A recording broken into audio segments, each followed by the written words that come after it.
the deflection. Los Fresnos comes back and wins.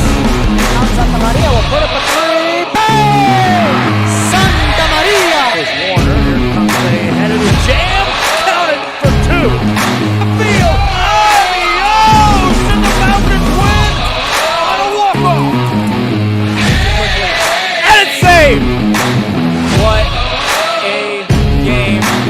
Cortez snapped to the left. That is gone. Lob for Perez. That's my play. Off the backboard. Counted. And a win.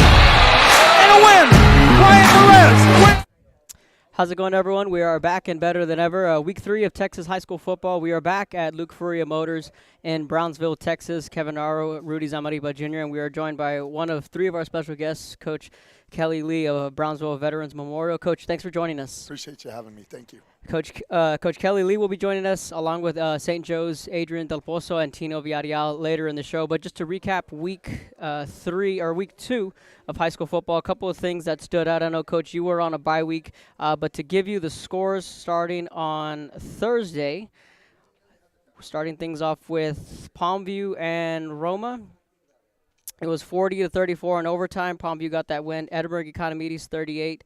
Brownsville Lopez 35, PI 41, Rio Hondo 21, Marine Military Academy 17, Riviera Coffer 6, Brownsville Porter 34, PSJ Memorial 13, Westlaco East 20, PSJI 14, Nicky Rowe 48, La Jolla 27. That was Thursday's slate of games, and then rolling into Friday night, you had Harlingen all over Mercedes 76-21, Mission Veterans 27, McAllen Memorial 20, Brownsville Hanna 43, Sherryland 36, Hidalgo 27, La Grulla 21, Edinburgh Vela 55, Edinburgh High 13, San Benito shutting out Brownsville Pace 49-0. La Feria getting a 2-point win against Southwest 27-25. Westlow beating Harlingen South 24-20. Pioneer beating Rio Grande City 40-27. Donna North getting their second win of the year. They beat Juarez Lincoln 14-6. Brownsville St. Joe 42, Santa Rosa 6, Edcal Chelsea 13, Raymondville 6. Santa Maria got a win against Monte Alto 47-21. Edinburgh North 19, Brownsville Rivera 9, Lyford 46, La Villa 7. Fremont getting a win against Progreso 60-7. Donna 57, Valley View nothing. PSJ North 41, Los Fresnos 21, and then McAllen High beating Mission 26-7. So, Coach, you guys we're start with the bye week. Sure. It's relatively early for the bye. What was the reason behind that? Well, it really came down to getting games. We had a bye week built in our district schedule, and we were looking for our 10th game, and we were able to schedule a game later on, so then we opted for that to be our bye. So it wasn't necessarily by choice, but it worked out because we were pretty banged up coming into the San Benito game, and gave us a chance to heal up and go back. And when you play a good team, it kind of exposes things you need to work on. Mm-hmm. And they're a good program, and we were able to see that. So it was a good time to be able to get back and hit some fundamentals. So throughout the bye, for those that don't know, what exactly goes into a bye week within your program, and what are some things maybe you guys work on or clean up? Yeah, I think it depends on when it falls. Having falling so early on us, we really went back to fundamentals. We didn't feel like we tackled very well against San Benito, so we did a lot of form tackling circuits, some live tackling in the bye week, and we made some moves, moved some personnel around. So going back and reintroducing some of our base concepts offensively, defensively for those kids that we moved around, I think it was really rewarding for us. And I think, you want your kids to be motivated that week because they don't have a game. Mm-hmm. So, having come off a loss, I think we had a bitter taste in our mouths. So our kids really went to work. So when you map out your schedule, do you go padded practice or do you go light, or do you have a padded practice throughout a bye week? Yeah, we mixed it up. I think we went padded about Tuesday, and then we kind of pulled back, went shells, and then I think we finished Friday with a padded because they were going to have the weekend to recover. So we went a couple days of hit and a couple days, where it's a little more less contact, more thinking. And as far as the preparation for St. Joe, when as a staff, when you guys played Saturday, week 1 against San Benito, I'm sure you guys were in the film room Sunday cleaning things up. When do you close the book on week 1 and then you guys start game planning and filming? Ironically, when also there was a bye week you guys had this past week. Yeah, with the bye week it was a little different. We really spent Monday and Tuesday working on things that we saw, we had problems with San Benito. So we kind of worked on ourselves. And then Wednesday, Thursday, Friday, we started working on some of the St. Joe's concepts and ideas and got our base game plan installed before the weekend, and then came back and tried to clean it up this week, in preparation for the game on Friday night. And when you look back at week one, going into that matchup, it was a Saturday evening. I thought two really good teams from last year, playoff teams, two different styles. When you look back at it, I felt the turnovers were played a big role in that second half. You guys had 3 drives. All 3 of them ended in turnovers. Just how much of an emphasis was it, along with the getting healthy part, about just taking care of the football? Oh, a big emphasis. And it was kind of interesting because you expect some turnovers in your first game, but they're usually – in our offense might be mesh fumbles or pitches out on the ground, but unfortunately these were just ball carrying fumbles, and I think all 4 of them came on good plays where we had good gains. So we've been doing quite a bit of ball security, but we did a lot more the last 2 weeks, and that really made an emphasis on it because I do think it was the difference in the game. I think if we had punched in a couple of them scores early in the third quarter and got up, or even when we were going down to answer their score to tie the game, I think the game might have come out different. But they protected the ball really well. We didn't, and against a good team, you're not going to overcome those turnovers. We knew what you guys were going to present offensively with the triple option, a rushing attack. But I thought Brian Chavez played a heck of a game defensively for you guys in week one. I think for me, what I learned was defensively, you guys were pretty good. It was 3-3 at the half, and to be fair, it could have been 3-0. You guys had gave them a short field. You gave them a very short field. Yes. But your defense still came up with that stop. They didn't give up 6. They gave up 3. Yeah, their opening drive, they did a good job, and we held them and got them into 4th down. We got off the field, and we got those stops. And I think really finally, we'd gone on those drives, and we do have some of our kids have to play both ways. And when we didn't get those scores in, we were getting a little tired, and we just kind of wore out there in the 4th quarter. They're a good team, big program, a lot of numbers. But yeah, defensively, I thought we played well. I wasn't happy with the way we tackled, but other than that, I thought our assignments, getting off the ball, running to the football, our coverage was really good. So there's some really positive things coming out that first game. And in that second half, I felt the game swung in San Benito's favor. It was 4th down. You guys pick up the 1st down, and then they fumbled it and gave it back to San Benito. But outside of that, I thought it was a good performance for you guys coming out week one. Against a 6A school. I know there's always that 4A, 6A, 5A, 6A type of talk when you look at the schedule. But overall, what were some positives though that you guys did see in week one, despite the loss? Well, I thought our defense came up big several times to get stops. Our pass coverage was really well. They weren't able to complete, but I think 1 ball down the field the whole game. Most of it were screens. Offensively, we got going in the second half. We were moving the ball. Yes. Every play was 5 to 15 to 20 yards. It just didn't finish our drives. So I think there were some positives there. We threw the ball really effectively when we threw it. I think we were 6 out of 7 on our passes. So, we got to take care of the ball, and we got to finish drives and tackle a little better. But just a lot of good things. The fact that you felt like you made so many mistakes and there's so many things you could clean up, and we still had a chance to win against a good team, means we have potential to be a good team this year. And if we can improve and grow and learn from our mistakes, we'll get there. Around this time last year, you joined us on the show, and the conversation was you were implementing something new that these boys hadn't seen before. Sure. Now, a year later, these guys and yourself and your staff, you've had a whole offseason. You've had a full calendar year to work with them. So how much ahead were you guys ahead of the 8 ball when you guys had spring ball? Yeah, I felt like we could, how we came out of spring, I thought 3 or 4 practice and pads, we were ready to play a game. And I felt like it was, for our first game, it was really clean. I think we only had 1 penalty the whole game. They didn't have very many. It wasn't very many mechanical issues, and it was a very clean game and didn't feel like a first game. Felt like a mid-season game. So I was pleased with that. And then, of course, the 16-5A D1. The interesting thing that I noticed in week one was Veterans, Pace, Donna, BVM, South, East, all lost in week one. And when you look at it, you would say, okay, those are the teams, and whatever order you want to put them will make the postseason. And they all lost in week one. So it's like, to me, the district has a big question mark to where there's no definitive front runner right now. Right. But it's only week one. We saw a little bit more in week 2, and it's like, okay, East got back on track. South hasn't won just yet, but you feel that they're going to turn the corner. So I think this district's going to be a lot more interesting than people think. Yeah, I think, East and South are good programs. East has traditionally been really well, and South had the big year. I think the thing you're seeing there is playing good competition, you know, and I think as, you know, you go, that's going to only help and benefit those teams that are doing that. And, you know, Donna's come out strong, got them 2 wins. And, you know, last year when you watched them on film, even though they didn't have a good year, you didn't think they were a bad football team. They just, for whatever reason, weren't getting it done. And now it looks like they are, you know, so, yeah, it'll be interesting to see the scores over the next few weeks and how things are shaping up before we really get going. Yeah, Pace, you feel that they're going to get back on track. But Lopez, I thought they impressed. Yeah, Week 1 at St. Joe. I know they were able to move the ball, you know, and do some things. St. Joe's a pretty high-powered team, as we've seen. And so, you know, they'll get better every week. And new staff, new system. They're kind of going through what we were last year. So they'll get better each week. Throughout the bye, how much football did you watch exactly on at least throughout the Valley?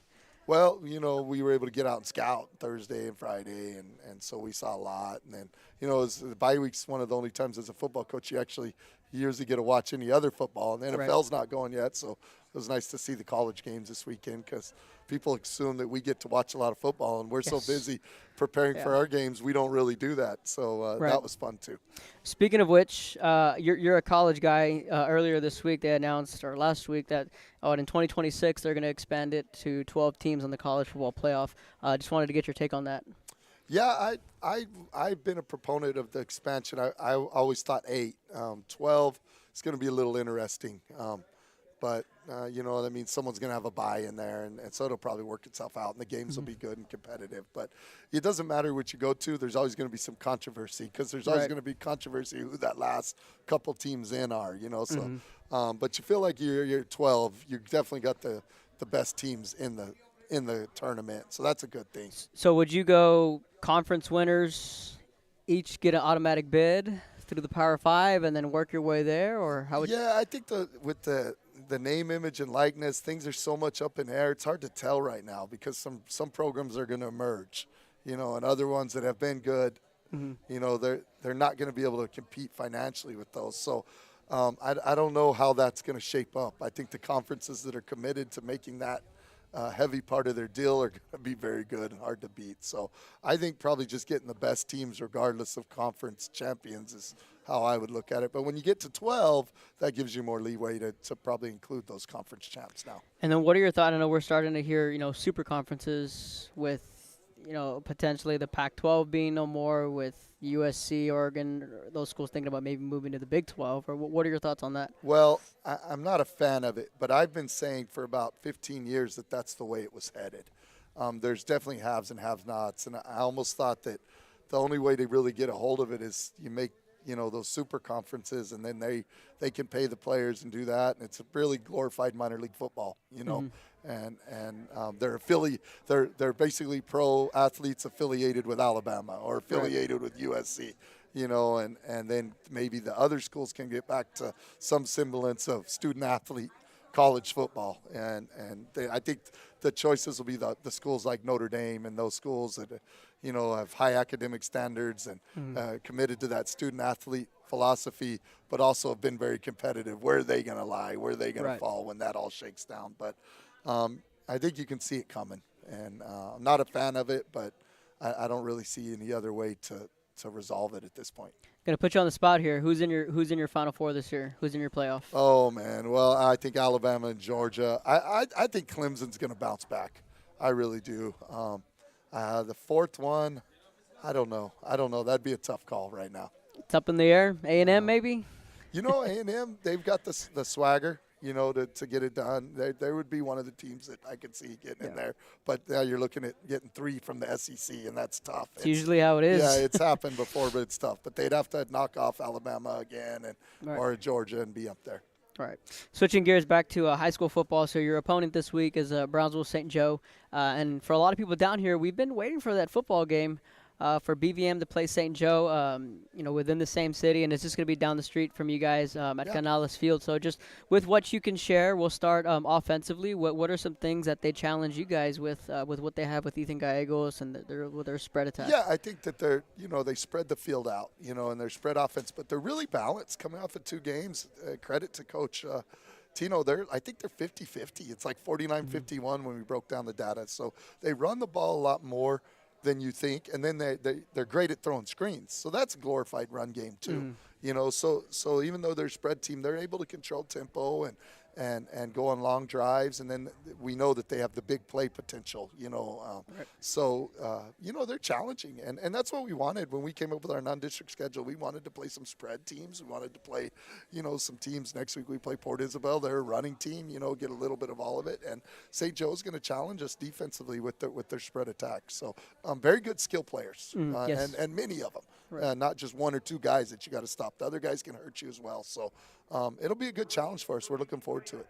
And then, on the flip side of the ball, what does your your offense have to do against their defense? Well, our offense is so unique that we really worry more about ourselves than our opponent. So the big thing is us. We got to take care of the football. You know what I mean? We got to do that and finish drives. Continue to execute. Maybe as we get tired, sometimes we go on those 10, 12 play drives and stick the ball in the end zone when we do. I think has been our big emphasis. And it's gonna be fun because you're gonna have a run heavy offense against a team that I know you're the 50-50, but it's a spread versus a triple option. So two different styles. Yes. Coach, final topic. Heading into this weekend, it's going to be 22 years with 9/11 on Sunday. I had mentioned before we went on the air 2 years ago when I met the coach from Fremont. He made it an emphasis to talk to his players about 9/11 and what it meant. What I didn't realize was that all his players in that locker room were either won or hadn't even been born yet. Yeah, it's kind of amazing to think. It doesn't seem like that long ago. Right.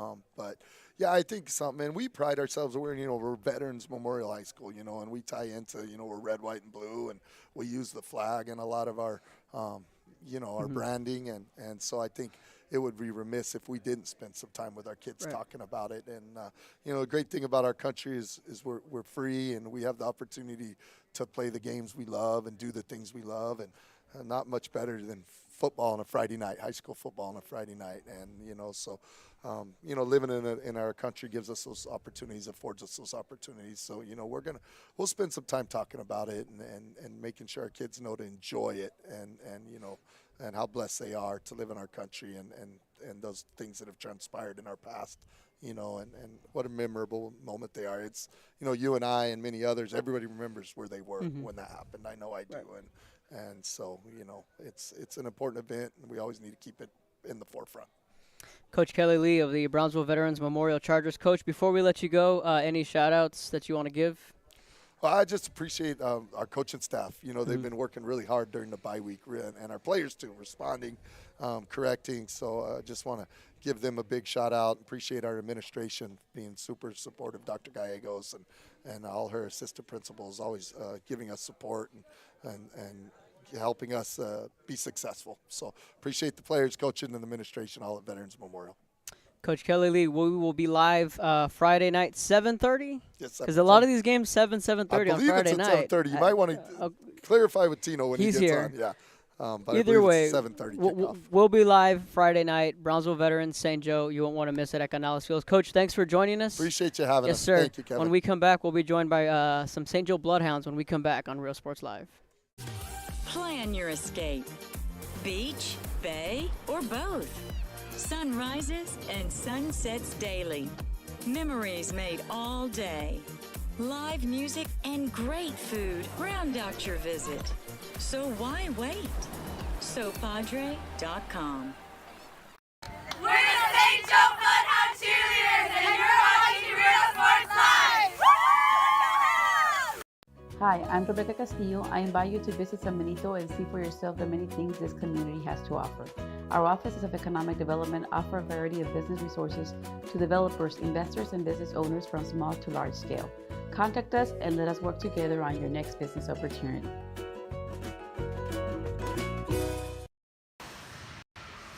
We are the Border Cowgirls, and you're watching Real Sports Live. Hija, tomorrow's your quinceañera. I need you to call your padrinos and tell them thank you for the salon, the tamales, the dress, el DJ. Ay, Ama, you called them. I didn't even want a quinceañera in the first place. I would have preferred to have gone to Paris instead. I will, fine. I'm gonna give you your surprise gift